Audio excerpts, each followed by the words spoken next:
வணக்கம். இன்றைக்கி நம்ம வீடியோவில் பீக்கங்காய் தொக்கு செய்ய போகிறோம். இது ரொம்பவே டேஸ்டியாக இருக்கும். ரொம்ப குயிக்காக செஞ்சு முடிச்சிடலாம். இது எப்படி பண்ணலாங்கிறத வாங்க வீடியோக்குள்ளே போய் பார்க்கலாம். இப்போ நாம் இந்த பீக்கங்காய் தொக்கு பண்ணுறதுக்கு 2 பீக்கங்காவை எடுத்து பொடியாக கட் பண்ணி எடுத்துக்கலாம். இது கூட 1 டீஸ்பூன் அளவுக்கு உப்பு சேர்த்து நம்ம கலந்துக்கலாம். கூடவே 1/2 டீஸ்பூன் மஞ்சள் பொடியும் சேர்த்துக்குவோம். உப்பையும் மஞ்சத்தூளையும் நம்ம சேர்த்த பிறகு இதுக்கான ஒரு மசாலா பொடியை நம்ம ரெடி பண்ணிக்குவோம். அதுக்காக அடுப்பில் பாத்திரத்தை வச்சுட்டு 1 டீஸ்பூன் அளவுக்கு ஜீரகத்தை சேர்த்துக்கலாம். 1 டீஸ்பூன் மிளகு, 1/2 டீஸ்பூன் வெந்தயத்தை சேர்த்துக்குவோம்.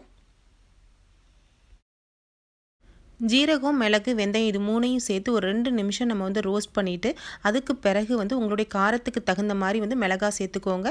நான் இன்றைக்கி 5 வரமிளகாய் சேர்த்துக்கிறேன். இதையும் நம்ம ரோஸ்ட் பண்ணி எடுத்துக்கலாம். நாம் ட்ரை ரோஸ்ட் பண்ணுறப்ப மீடியம் ஃப்ளேமில் வச்சு ட்ரை ரோஸ்ட் பண்ணி எடுத்துக்கலாம். நீங்கள் கருக விட்டுறாமல் பார்த்து அதை ரோஸ்ட் பண்ணி எடுத்துக்கோங்க. கருகிருச்சு அப்படின்னா நமக்கு தொக்கில் கசப்பு டேஸ்ட் வர ஆரம்பிச்சிடும். இப்போ நல்லா நம்ம ரோஸ்ட் பண்ணி எடுத்ததை மிக்ஸி ஜாரில் போட்டு கொஞ்சம் கொரப்பாக பொடி பண்ணி எடுத்துக்கலாம். நம்ம இப்போ அடித்த பொடியை எடுத்து நம்ம பீக்கங்காய் கூட சேர்த்து கலந்துக்குவோம். பொடியை நல்லா மிக்ஸ் பண்ண பிறகு இதை ஒரு மூடியை போட்டு குறைஞ்சது ஒரு 1/2 மணி நேரத்துக்காவது ஊற வச்சு வச்சுக்கோங்க. நம்ம இந்த மாதிரி ஊற வச்சு செஞ்சோம் அப்படின்னா ரொம்பவே டேஸ்ட்டாக இருக்கும். இப்போ நாம் அடுப்பில் பாத்திரத்தை வச்சுட்டு 2 டேபிள் ஸ்பூன் அளவுக்கு நான் இன்றைக்கி நல்லெண்ணெயை சேர்க்குறேன். உங்களுடைய விருப்பத்துக்கு தகுந்த மாதிரி நீங்கள் எண்ணெயை சேர்த்துக்கோங்க. நம்ம நல்லெண்ணெயை சேர்த்து செஞ்சோம் அப்படின்னா ரொம்பவே நல்லாயிருக்கும்.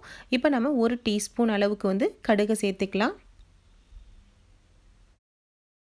கூடவே 1 டீஸ்பூன் உளுந்து, 1/2 டீஸ்பூன் ஜீரகத்தை சேர்த்து நம்ம நல்லா செவக்க பொரிய விட்டுறலாம்.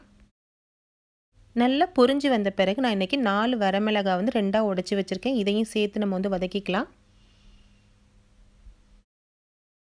நம்ம சேர்த்த மிளகாய் நல்லா செவந்து வந்துட்டுருக்கு. இந்த டைமில் ஒரு 2 கொத்து கருவேப்பிலையை நம்ம இது கூட சேர்த்து கலந்துக்குவோம். இப்போ நான் சின்ன வெங்காயத்தை உரித்து எடுத்திருக்கேன். ஒரு 15லேருந்து 20 சின்ன வெங்காயம் போல் நம்ம இதுக்கு சேர்த்துக்கலாம். இதுக்கு சின்ன வெங்காயத்தை சேர்த்து செஞ்சிங்க அப்படின்னா ரொம்பவே நல்லாயிருக்கும். கூடவே 2 முழு பூண்டையும் உரித்து நம்ம சேர்த்து வதக்கிக்கலாம். இப்போ நம்ம 4 பச்சை மிளகாவையும் 2 கீறிட்டு நம்ம இது கூட சேர்த்துக்குவோம். இப்போ எல்லா பொருளையுமே நல்லா வதக்கிக்கலாம். நாம் இந்த பீக்கங்காய் தொக்குக்கு பெரிய வெங்காயத்தை விட சின்ன வெங்காயத்தை சேர்த்து நம்ம செஞ்சோம் அப்படின்னா ரொம்பவே டேஸ்ட் ரொம்ப நல்லாயிருக்கும். இப்போ நம்ம சேர்த்த வெங்காயம், பூண்டு எல்லாமே நல்லா வதங்கி கலர் மாதிரி வந்துட்டுருக்கு. இந்த டைமில் நான் இன்றைக்கி ஒரு பெரிய தக்காளியை கட் பண்ணி எடுத்து இதையும் நம்ம சேர்த்து நல்லா வதக்கிக்கலாம். தக்காளி நல்லா மசிஞ்சு வர்ற அளவுக்கு வதக்கி எடுத்துக்கோங்க. தக்காளி நல்லா வதங்கி வந்த பிறகு நம்ம ஊற வச்சு வச்சுருக்க பீக்கங்காவை இது கூட சேர்த்து வதக்கிக்குவோம். பீக்கங்காய் நல்லா மசாலா கூட ஊறி வந்துட்டுருக்கு. இந்த டைமில் நம்ம இதை எடுத்து சேர்த்து கலந்துக்கலாம். பீக்கங்காவை சேர்த்த பிறகு ஒரு 5 நிமிஷத்துக்கு தேவையான அளவு உப்பை சேர்த்து நம்ம மூடியை போட்டு வேக வச்சுருவோம். பீக்கங்காய் நல்லா வெந்து வரட்டும். நாம் சேர்த்த பீக்கங்காய் நல்லா வெந்து வந்துருச்சு. இந்த டைமில் ஒரு பெரிய நெல்லிக்காய் சைஸ் அளவு புளியை நம்ம ஊற வச்சு இதில் சேர்த்துக்கலாம். எப்போவுமே நம்ம தொக்கு பண்ணுறப்ப புளியை சேர்த்து செஞ்சோம் அப்படின்னா ரொம்பவே நல்லாயிருக்கும். நம்ம அதிக நாள் வச்சும் நம்ம யூஸ் பண்ண முடியும். ஒருவேளை நீங்கள் புளி வேணான்னு நினச்சிங்க அப்படின்னா தக்காளி பழத்தை கொஞ்சம் அதிகமாக நம்ம இது கூட சேர்த்துக்கலாம். இப்போ நல்லா புளியை சேர்த்து வதக்கிக்குவோம். புளியை நம்ம சேர்த்த பிறகு பீக்கங்காவை நம்ம ஒரு 10 நிமிஷத்துலேருந்து ஒரு 15 நிமிஷம் வரைக்கும் லோ ஃப்ளேமில் வச்சு நம்ம வேக விடலாம்.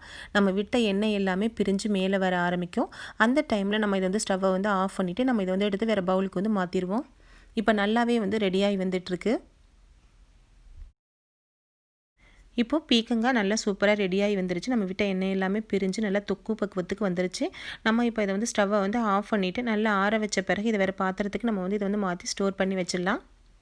நம்ம இந்த தொக்கில் சின்ன வெங்காயம், பூண்டு எல்லாமே முழுசாகவே நம்ம கட் பண்ணாமல் சேர்த்துருக்கோம். இது தொக்கில் நல்லாவே புளி கூட ஊறி நல்ல ஒரு டேஸ்ட்டாக இருக்கும். நமக்கு எடுத்து சாப்பிட்றதுக்கு ரொம்பவே நல்லாயிருக்கும். எந்த ஒரு பொருளையுமே நம்ம வேஸ்ட் பண்ணாமல் பச்சை மிளகாலேருந்து காஞ்ச மிளகாலேருந்து எல்லாத்தையுமே நம்ம இதில் சாப்பிட்ற மாதிரி இருக்கும். ட்ரை பண்ணி பாருங்கள்.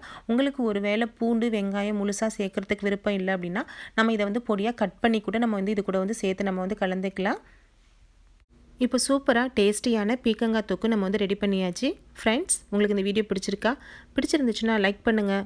உங்கள் நண்பர்களுக்கெல்லாம் ஷேர் பண்ணுங்கள். கூடவே நம்ம சேனலை மறக்காமல் சப்ஸ்கிரைப் பண்ணுங்கள். தேங்க்யூ.